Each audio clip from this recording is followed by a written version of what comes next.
న్యాయమూర్తిగా జస్టిస్ భూషణ్ రామకృష్ణ గవాయ్ ఇవాళ ప్రమాణ స్వీకారం చేశారు. రాష్ట్రపతి భవన్లో ఉపరాష్ట్రపతి ధన్కడ్, ప్రధానమంత్రి నరేంద్ర మోదీతో పాటు కేంద్ర మంత్రులు, ఇతర అతిథుల సమక్షంలో రాష్ట్రపతి ద్రౌపది ముర్ము ఆయనతో ప్రమాణ స్వీకారం చేయించారు. ప్రమాణ స్వీకారం చేసిన చీఫ్ జస్టిస్ బిఆర్ గవాయ్కు ప్రధాని నరేంద్ర మోదీ, కేంద్ర మంత్రులు తదితరులు అభినందనలు తెలిపారు. 2019 మే 24 నుండి సుప్రీంకోర్టు న్యాయమూర్తిగా ఉన్న ఆయన అనేక రాజ్యాంగ ధర్మాసనాల్లో సభ్యునిగా చారిత్రాత్మక తీర్పుల్ని వెలువరించారు. సీజేఐగా 6 నెలల పాటు పదవిలో కొనసాగనున్నారు.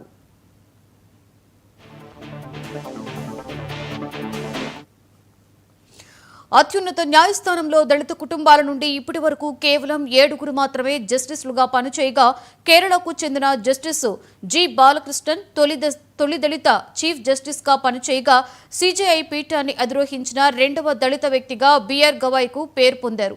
మహారాష్ట్రలోని అమరావతిలో 1960 నవంబర్ 24న జన్మించిన భూషణ్ రామకృష్ణ గవాయ్ 1985 మార్చి 16న న్యాయవాదిగా వృత్తి జీవితాన్ని ప్రారంభించి అంచెలంచెలుగా సుప్రీంకోర్టు చీఫ్ జస్టిస్ గా ఎదిగారు.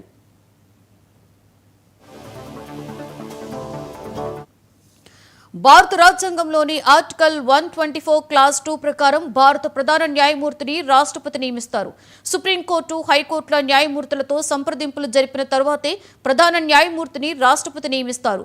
ప్రధాన న్యాయమూర్తి కాకుండా వేరే న్యాయమూర్తి నియామకం విషయంలో ప్రధాన న్యాయమూర్తితో సంప్రదింపులు తప్పనిసరి. ఇప్పటి వరకు భారత ప్రధాన న్యాయమూర్తిగా ఉన్న జస్టిస్ సంజీవ్ ఖన్నా మే 13న పదవీ విరమణ చేశారు. ఆయన స్థానంలో 52వ భారత ప్రధాన న్యాయమూర్తిగా జస్టిస్ బిఆర్ గవాయ్ ప్రమాణ స్వీకారం చేశారు. జస్టిస్ గవాయ్ నవంబర్ 23 వరకు ప్రధాన న్యాయమూర్తి పదవిలో కొనసాగనున్నారు.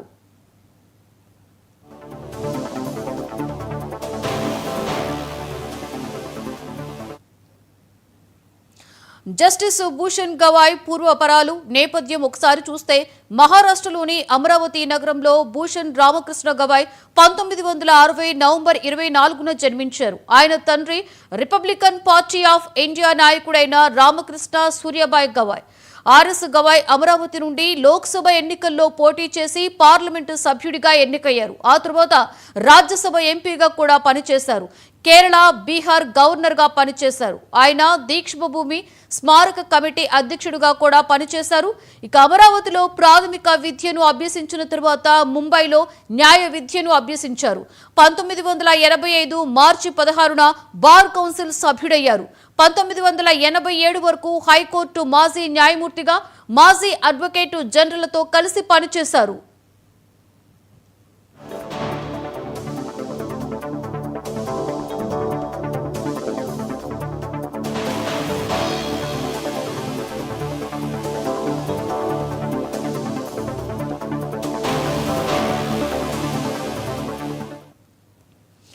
బిఆర్ గవాయ్ 1987లో బాంబే హైకోర్టులో స్వతంత్ర న్యాయవాద వృత్తిని ప్రారంభించి 1990 వరకు స్వతంత్రంగా ప్రాక్టీస్ చేశారు. ఆ తర్వాత నాగ్పూర్కు వెళ్లి అక్కడే స్థిరపడ్డారు. బాంబే హైకోర్టు నాగ్పూర్ బెంచ్లో ఆయన న్యాయవాద వృత్తిని కొనసాగించారు. నాగ్పూర్, అమరావతి మున్సిపల్ కార్పొరేషన్స్ కు అలాగే అమరావతి విశ్వవిద్యాలయానికి స్టాండింగ్ కౌన్సిల్ గా పనిచేశారు. 1992 ఆగస్టు నుండి 1993 జులై వరకు బాంబే హైకోర్టు నాగ్పూర్ బెంచ్ లో గవాయ్ అసిస్టెంట్ గవర్నమెంట్ ప్లీడర్, అదనపు పబ్లిక్ ప్రాసిక్యూటర్ పదవులను నిర్వహించారు. హైకోర్టు నాగ్పూర్ బెంచ్ కు 2000 జనవరి 17న పబ్లిక్ ప్రాసిక్యూటర్ గా ఆయన నియమితులయ్యారు. 2003 నవంబర్ 14న హైకోర్టు అదనపు న్యాయమూర్తిగా పదోన్నతి పొందారు. ఆ తర్వాత 2005 నవంబర్ 12న బాంబే హైకోర్టు శాశ్వత న్యాయమూర్తి అయ్యారు గవాయ్. అక్కడ ఆయన అనేక కీలక తీర్పులను ఇచ్చారు. హైకోర్టు న్యాయమూర్తిగా 14 సంవత్సరాలుగా పనిచేసిన తరువాత 2019 మే 24న సుప్రీంకోర్టు న్యాయమూర్తిగా పదోన్నతి పొందారు గవాయ్.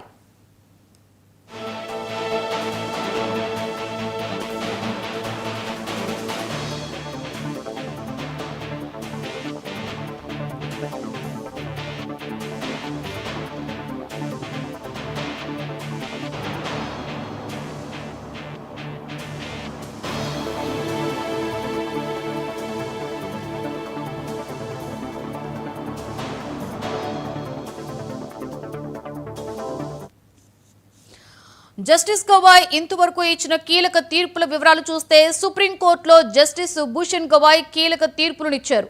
2023లో కేంద్ర ప్రభుత్వం తీసుకున్న నోట్ల రద్దు నిర్ణయాన్ని సమర్థించిన సుప్రీంకోర్టు ధర్మాసనంలో గవాయ్ సభ్యులు నోట్ల రద్దు కేసు గురించి జస్టిస్ గవాయ్ తీర్పు చెబుతూ భారతీయ రిజర్వ్ బ్యాంకు చట్టంలోని సెక్షన్ 26(2) కింద ఇచ్చిన ఆధారాలను ఉపయోగించి అన్ని రకాల నోట్లను నిషేధించవచ్చని, ఈ విభాగంలో ఉపయోగించిన ఏదైనా అనే పదాన్ని పరిమితంగా కాకుండా విస్తృత కోణంలో అర్థం చేసుకోవాలి అని విశదీకరించారు. అలాగే షెడ్యూల్ కులాలు, షెడ్యూల్ తెగల రిజర్వేషన్ ఫ్రేమ్ వర్క్ లో ఉపవర్గీకరణ రాజ్యాంగబద్ధంగా అనుమతించవచ్చని 2024లో సుప్రీంకోర్టు 7 న్యాయమూర్తుల రాజ్యాంగ ధర్మాసనం తీర్పిచ్చింది. జస్టిస్ భూషణ్ గవాయ్ ఈ ధర్మాసనంలో భాగంగా ఉన్నారు. ఈ కేసులో భాగంగా ఎస్సీ, ఎస్టీ రిజర్వేషన్స్ లో క్రిమిలేయర్ నిబంధనను ప్రవేశపెట్టాలని తీర్పు చెప్పిన వారిలో జస్టిస్ గవాయ్ కూడా ఒకరు. రాజ్యాంగంలో పొందుపరిచినట్లుగా ప్రతి ఒక్కరిని సమానంగా చూసేలా ఈ దశ సహాయపడుతుంది. అయితే ఇతర వెనుకబడిన తరగతుల మాదిరిగానే షెడ్యూల్ కులాలు, షెడ్యూల్ తెగల కోసం కూడా క్రిమిలేయర్ను అమలు చేయడానికి ప్రభుత్వం నిర్దిష్ట ప్రమాణాలను రూపొందించాలి. ఓబీసీ, ఎస్సీ, ఎస్టీ ప్రమాణాలు భిన్నంగా ఉండవచ్చు అని జస్టిస్ బిఆర్ గవాయ్ తీర్పులో పేర్కొన్నారు.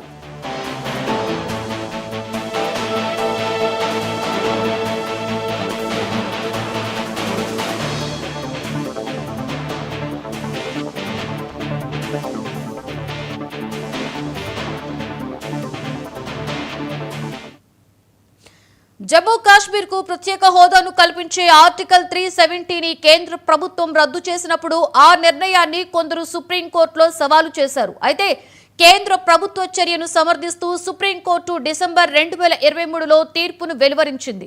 ఈ తీర్పు ఇచ్చిన రాజ్యాంగ ధర్మాసనంలో జస్టిస్ భూషణ్ గవాయ్ కూడా ఒకరు. అలాగే రాజకీయ పార్టీలకు ఎలక్టోరల్ బాండ్ స్కీమ్ రాజ్యాంగ విరుద్ధమని ప్రకటించిన సుప్రీంకోర్టు 5 న్యాయమూర్తుల రాజ్యాంగ ధర్మాసనంలో గవాయ్ సభ్యులు.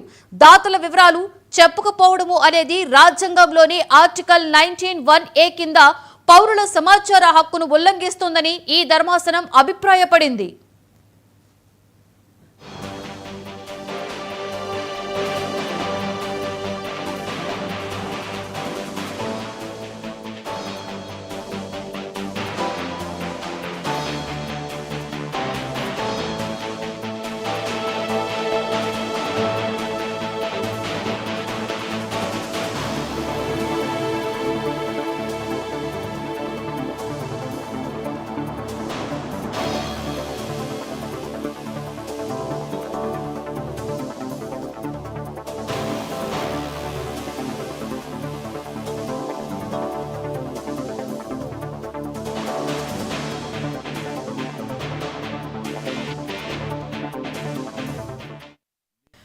డబుల్ ఇంజిన్ సర్కార్ పేరుతో నేరస్తులుగా ముద్రపడిన నిందితుల ఇళ్ల కూల్చివేత కేసును అత్యవసరంగా విచారించిన 2 న్యాయమూర్తుల ధర్మాసనానికి జస్టిస్ గవాయ్ నాయకత్వం వహించారు.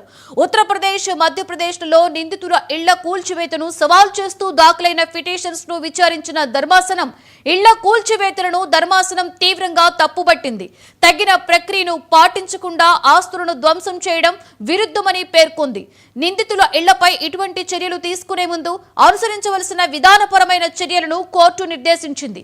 ఈ మార్గదర్శకాలను దేశవ్యాప్తంగా వర్తింపజేయడం జరిగింది. ఈ నియామకాలను అమలు చేయడానికి తగిన సర్క్యులర్స్ ను జారీ చేయాలని అన్ని రాష్ట్రాల ప్రధాన కార్యదర్శులను కూడా సుప్రీం ధర్మాసనం ఆదేశించింది.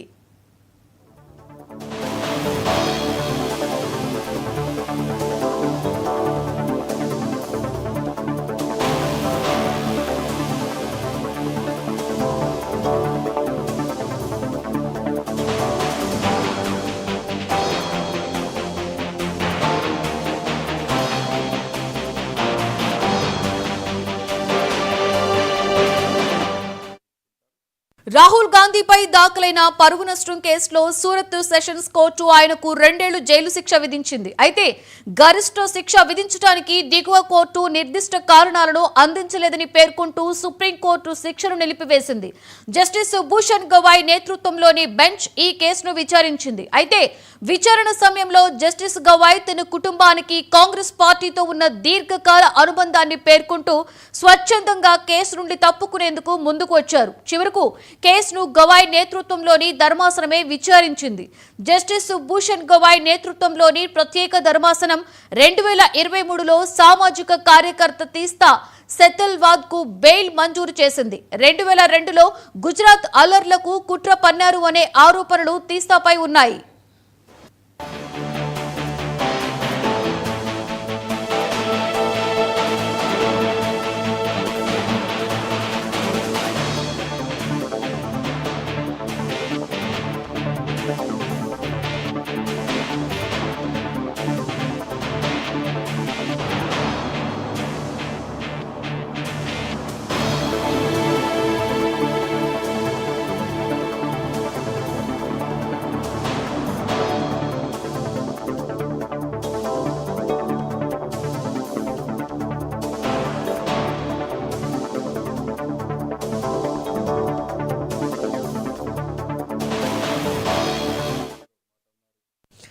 లిక్కర్ స్కామ్ కేసులో అరెస్టైన ఢిల్లీ మాజీ ఉప ముఖ్యమంత్రి మనీష్ సిసోడియాకు 2024లో సుప్రీంకోర్టు బెయిల్ మంజూరు చేసింది. న్యాయమూర్తులు భూషణ్ గవాయ్, కేవీ విశ్వనాథన్లతో కూడిన ధర్మాసనం ముందు సిసోడియా బెయిల్ విచారణ జరిగింది. సుప్రీంకోర్టు బెయిల్ మంజూరు చేయడంతో 17 నెలలు కస్టడీలో గడిపిన సిసోడియా జైలు నుండి విడుదలయ్యారు. భారత ప్రధాన న్యాయమూర్తికి సంబంధించి సోషల్ మీడియా ప్లాట్ఫామ్ ఎక్స్ లో ఒక పోస్టు చేసి సీనియర్ న్యాయవాది ప్రశాంత్ భూషణ్ కోర్టు ధిక్కారానికి పాల్పడ్డారని సుప్రీంకోర్టు భావించింది. ఈ విషయాన్ని కోర్టు సుమోటోగా స్వీకరించింది. ఈ కేసును న్యాయమూర్తులు అరుణ్ మిశ్రా, భూషణ్ గవాయ్, కృష్ణ మురారీలతో కూడిన ధర్మాసనం విచారించింది. ప్రశాంత్ భూషణ్ పోస్టు కోర్టు ధిక్కారానికి బెంచ్ తీర్చింది.